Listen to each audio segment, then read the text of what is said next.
The Vikings are widely considered to be the farthest reaching medieval maritime group of Europeans. Their longships brought the Norsemen as far west as the North American continent. But what about the opposite direction?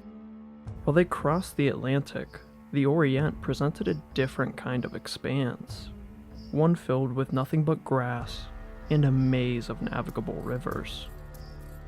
The Leif Erikson of the East was a man named Ingvar. More fittingly, he was chronicled as Ingvar the Far-Traveled.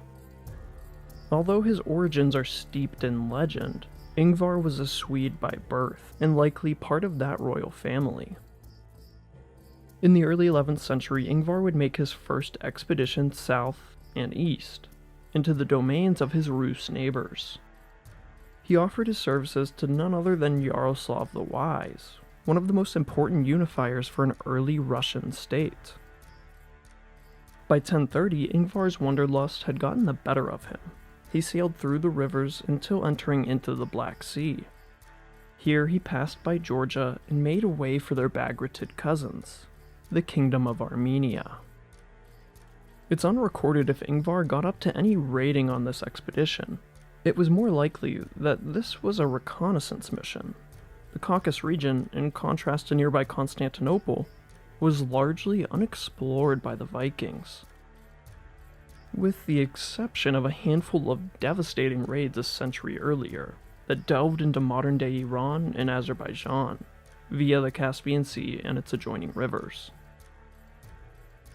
Ingvar made it all the way to the Armenian capital city of Ani, where his expedition would rest for some time. If it was not blood they wanted in this journey, then it was more likely than not a trading expedition. It wouldn't be long before Ingvar was called back north by Yaroslav the Wise, who was in the midst of fighting the growing steppe threat of the nomadic Pechenegs. While the Rus had utterly destroyed the Khazar Khaganate, the power gap was filled by numerous groups, some of the most terrifying among them being the swift Pecheneg cavalry. Ingvar fought for Yaroslav, and with his help the Rus managed to hold the river highways and fight back the nomads. It would be some years after this that Ingvar the Far-Traveled would set off on his definitive adventure. In 1042, he once again sailed into the Black Sea. He had already met the Bagratid king of Armenia. Now it was time to meet his powerful, and more importantly to Ingvar, wealthier cousin in Georgia. 26 ships and 3,000 fighting men made their way towards a country they called Sarkland, translated to Land of the Saracens. By the time Ingvar arrived in Sarkland and docked his ship at the mouth of the Rioni River, King Bagrat of Georgia was in dire need of assistance. A civil war, funded by the Byzantines and under the sway of the disloyal Duke Liptarit, had consumed Georgia for nearly a decade. Where the Varangians usually served in the bodyguard of the Byzantine emperor, and even fought the Georgians on multiple occasions, Ingvar the Far-Traveled would offer his services to Byzantium's greatest rival in the Caucasus. A battle to decide the fate of Georgia grew closer with every advance Duke Liptarit made. Although Ingvar had brought 3,000 men with him on this excursion, Bagrat would hire 1,000 of the best of these Vikings. Now, Varangian axemen would fight alongside the mountain macemen of Georgia. What a terrifying and stout infantry combination this must have been. With Ingvar and his new mercenaries in tow, the young king of Georgia was eager to confront the former regent. Bagrat IV confidently marched into the rebel-occupied east of Georgia. The forces of Lord Liptarit and King Bagrat would meet at a riverside village called Sasareti, an army on either side of the fordable stream. The Vikings, perhaps confident with a body of water beside them, did not heed the advice of King Bagrat. Their position on the front line of the Georgian army made them all the more brazen.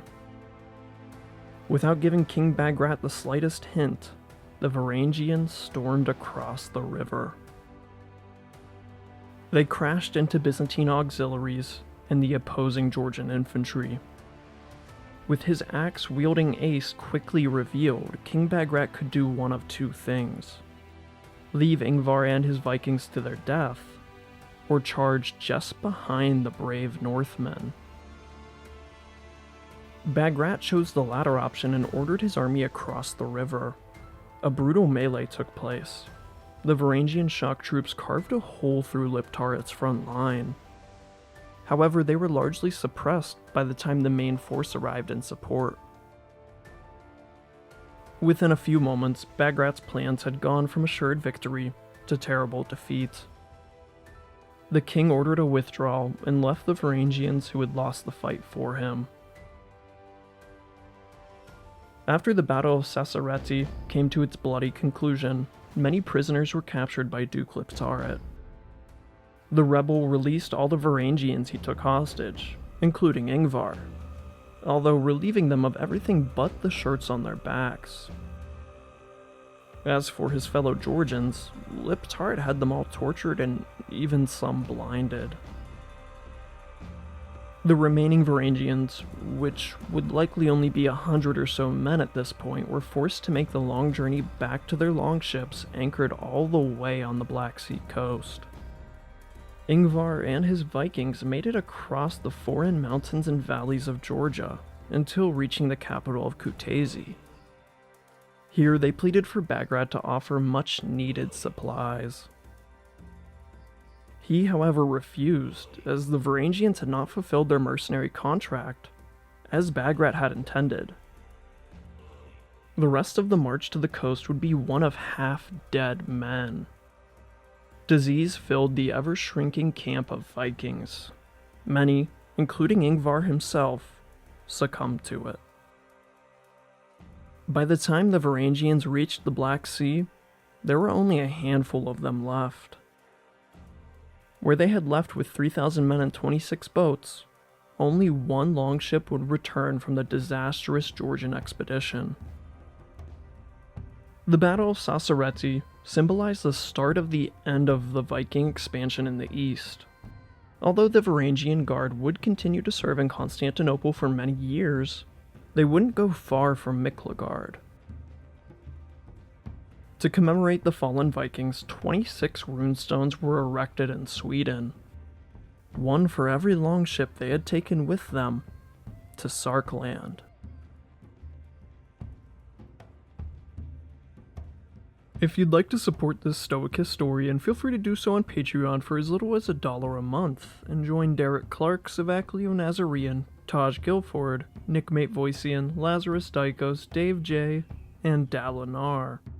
Or become a YouTube channel member like Derek Clark again, Donald Vincent, and what?